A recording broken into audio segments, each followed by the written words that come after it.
There is a particular kind of loneliness that has nothing to do with being alone. You are in the room, you are present, you are listening, and somehow no one seems to be seeing what you are seeing. Someone says something and you notice the edge underneath it, the small contradiction. The tension the speaker does not seem to be aware of themselves. You file it away, you say nothing, and the conversation moves on as if the moment never existed. Over time, you begin to wonder if something is wrong with you. Why does it feel so difficult? Why does connecting seem to require a kind of performance, agreeing, softening, skimming the surface, that leaves you emptier than before? You are not broken, you are not too much. You simply see more than most people are ready to see. And carrying that, without a name for it, can be one of the quietest forms of exhaustion there is. She had been working at the same company for 4 years. She liked her colleagues well enough. She was good at her work. She showed up, contributed, stayed late when it was needed.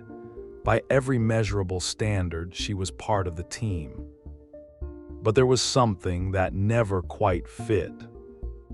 In meetings, she would notice things, not big things. The way one colleague would frame every suggestion as his own idea, even when it clearly was not. The way the manager smiled more warmly at certain people. The way the group would collectively avoid a topic, everyone knowing it was there, no one willing to say it. She did not point these things out.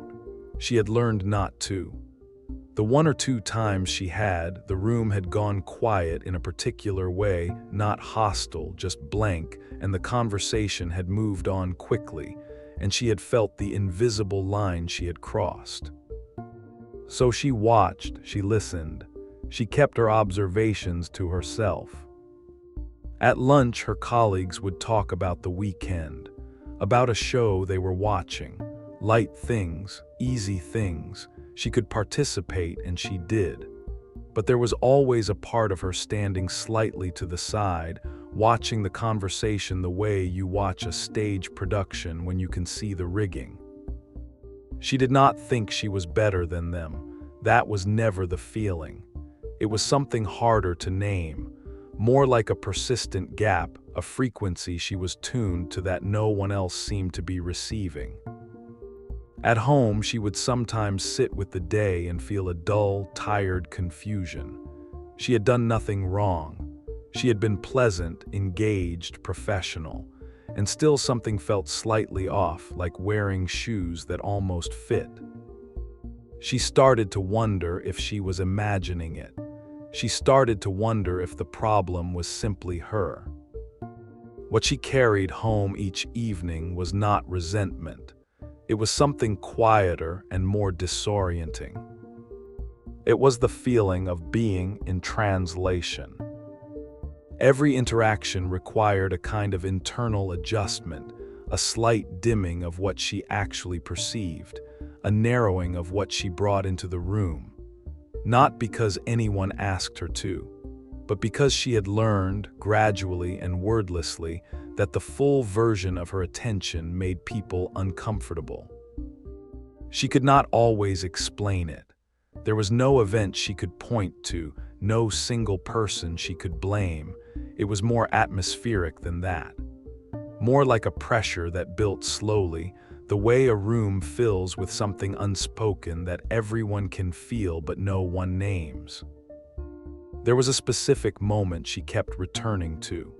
A few months earlier, a project had gone sideways.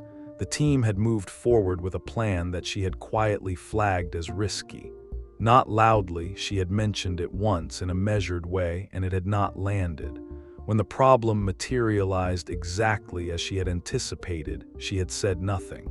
Not because she wanted to be right, but because she already knew what saying something would cost. She would get credit for the observation, yes, but she would also become, in some unspoken way, slightly threatening, slightly too perceptive, slightly not the kind of person you relax around. So she absorbed it, she helped fix the problem. She stayed in the acceptable shape. And that was the thing she found hardest to sit with, not that she had been ignored, but that she had known the cost of being heard and had chosen silence not from cowardice but from a kind of exhausted pragmatism. She had run the calculation so many times it had become automatic. Speak and risk the distance it creates. Stay quiet and carry the weight alone. The options never felt equal and neither felt good. There was something strange about being right in a room that did not want to know. It did not feel like victory. It felt like standing in a doorway, neither inside nor outside, belonging to neither space. She had been accurate and it had meant nothing. The accuracy was irrelevant. What mattered was whether the observation fit the moment, the mood, the unspoken agreement about what kind of things were worth saying aloud. Hers rarely did. But the weight accumulated, not as anger, as weariness, as the particular tiredness of someone who has been holding themselves at a careful angle for a very long time. She began to notice it in small ways. The effort it took to enter a room, the way she had to prepare herself before conversations that should have been easy. A faint anticipatory bracing, like someone who has learned that even ordinary moments can quietly cost something. She wanted more than anything to just be seen, not celebrated, not praised, just met somewhere near where she actually was, not the version she performed, the version underneath it. Her situation was not unique to her, or to her company, or even to her field. There is a kind of person who moves through the world with a heightened sensitivity to what is beneath the surface, to what is not being said, to the structure of things, the invisible contracts, the unspoken agreements, the emotional currents running under ordinary conversation.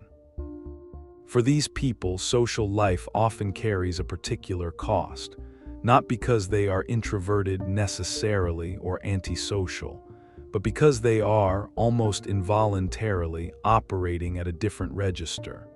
They absorb not just the content of what happens around them, but the texture, the subtext, the weight, the barely audible dissonance between what someone is saying and what they actually mean. And the world, broadly speaking, tends not to reward this. The world rewards readability. It rewards lightness.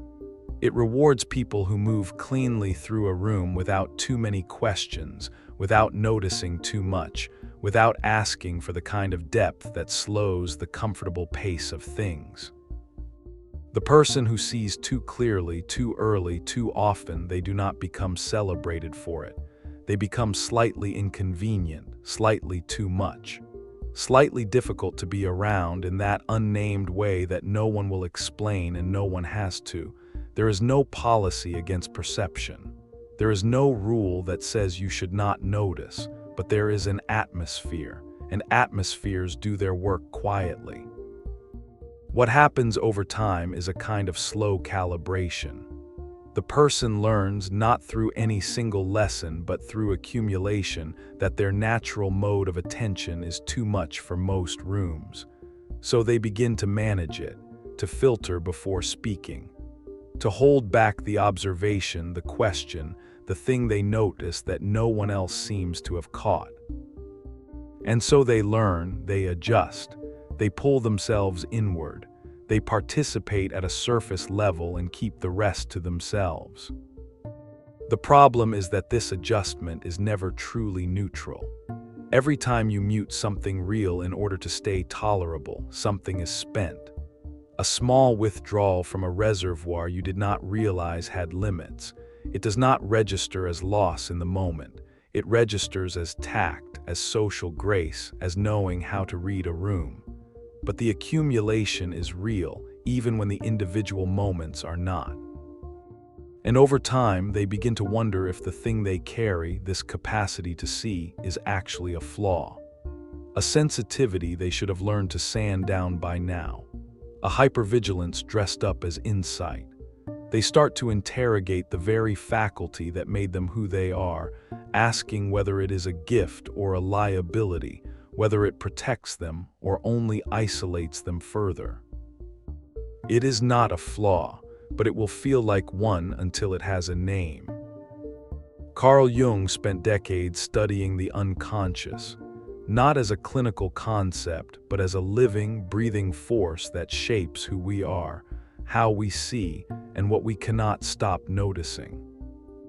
One of Jung's central observations was that most people live almost entirely in what he called the persona. The persona is not deception. It is the social mask we develop to function, a carefully edited version of ourselves that fits the expectations of the group, the workplace, the family. It is what makes ordinary life possible. The persona is not the enemy. But most people invest so heavily in it that they eventually lose track of the distance between the mask and the face beneath it. What Jung saw in his patients and in himself was that this investment comes at a cost. The parts of a person that do not fit the acceptable shape do not disappear. They go underground. They collect in what he called the shadow, the sum of everything we have suppressed, denied, or edited out in order to belong. The unspoken observation, the reaction we swallowed, the feeling we learned to disown because the room had no space for it. The person who notices too much is, in one sense, someone who has begun to see through personas, their own and other people's. They catch the gap between what is being presented and what is actually happening, between the performed emotion and the real one, between the stated intention and the actual motive. Jung believed that this capacity, this ability to perceive beneath the surface, was not a disorder or an aberration. It was a stage of development, a sign that a person had begun to individuate, which is his word for the slow, often uncomfortable process of becoming more fully oneself, of moving from the inherited, socially approved version of identity towards something more authentic and whole. But individuation does not happen without friction. The person in the process of it sees things that others are not yet ready to see. They ask questions the group has agreed not to ask. They notice the emperor's clothes. And that noticing, even when silent, even when kept entirely to themselves, creates a kind of invisible tension. Other people can feel it. They cannot name it. They only know something is different about this person, something that does not quite rest. Jung also observed something subtler, that the person who sees through personas often struggles with their own. Having glimpsed the machinery behind the social mask, they find it harder to wear one convincingly. They become slightly ill-fitting in environments that require sustained performance. Not because they refuse the mask, but because they can no longer put it on without feeling the seam. This is not cynicism, it is perception. But in a world organized around persona maintenance, perception of this kind is quietly threatening. It disrupts the unspoken agreement to keep things on the surface. The loneliness she felt was not pathology.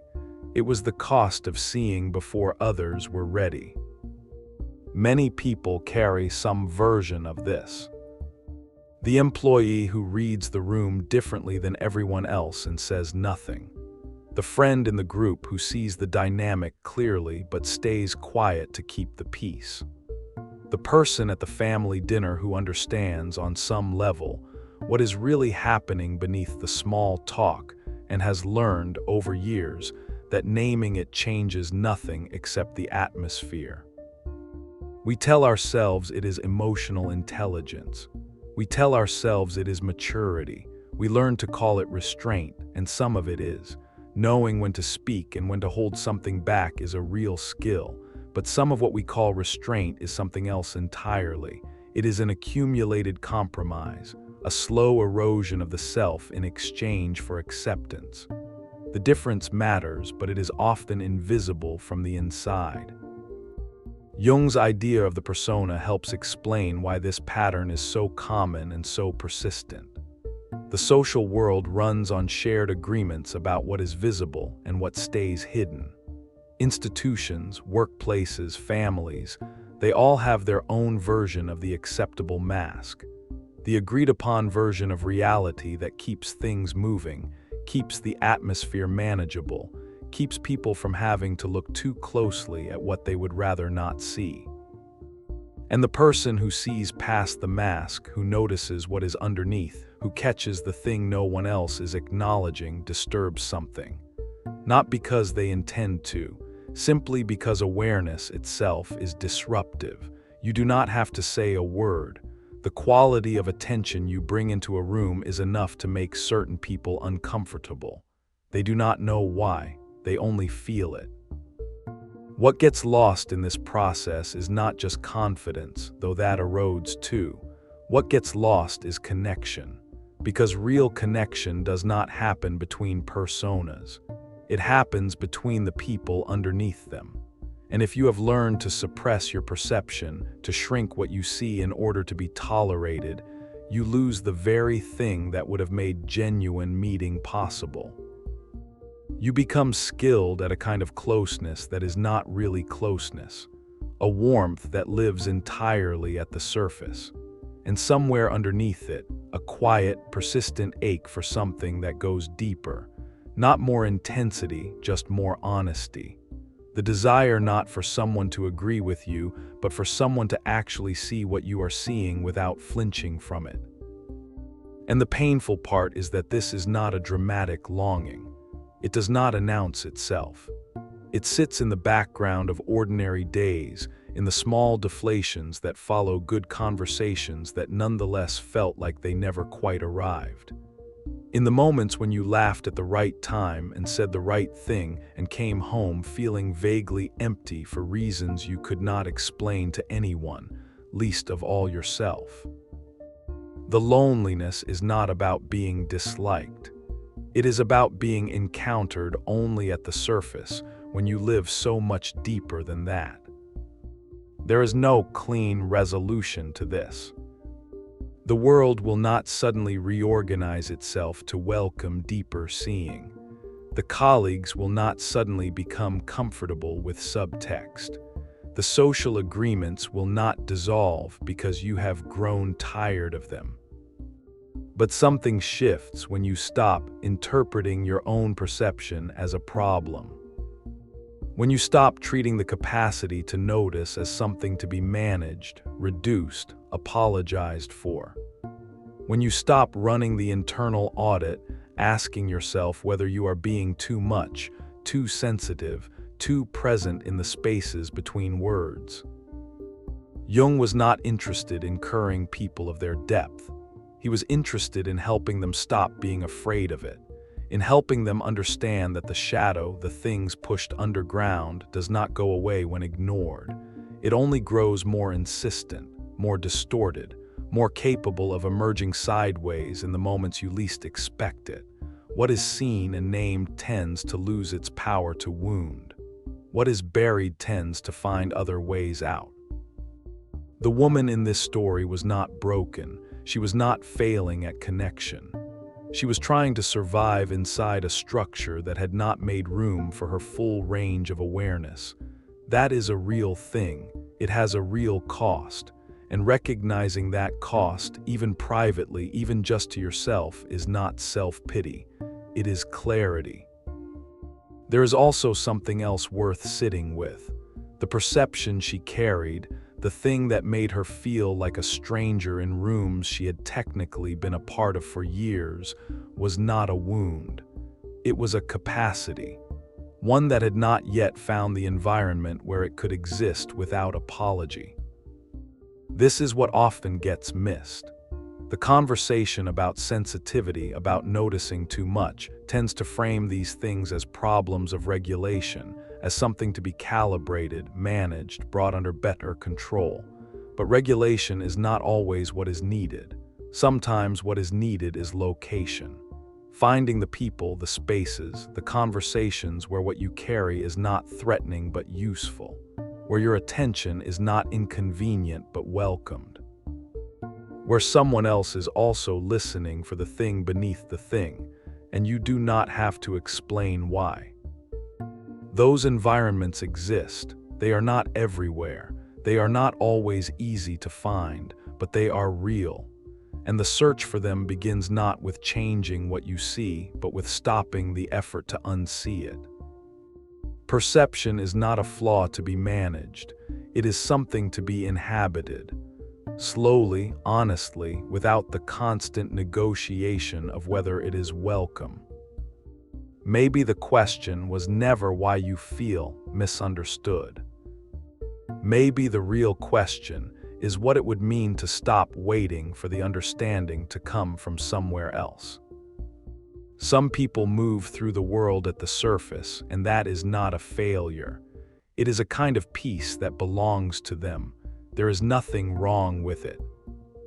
And some people cannot, not because they chose it, but because something in them keeps noticing, keeps listening for what is underneath, keeps tracking the current beneath the current, the meaning behind the meaning, the thing no one said but everyone in the room somehow felt. If you are that kind of person, you have probably spent time wishing you were not, wishing the observations would quiet down, wishing connection felt easier, lighter, less like translation from a language no one else seems to be speaking. Wishing you could simply enjoy the surface of things without always feeling pulled toward whatever is beneath it. That wish is understandable. It comes from exhaustion, not from weakness. It is the natural response of someone who has been working very hard for a very long time in conditions that were not built for them. But there is another way to hold it, not as a burden you were handed without consent, as a form of awareness that has not yet found the conditions where it belongs.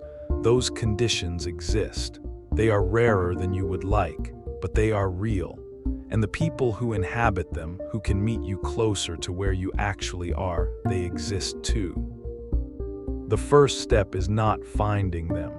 The first step is stopping the effort to unsee what you already see. You notice what others ignore. That is not something to be fixed. That is where you begin.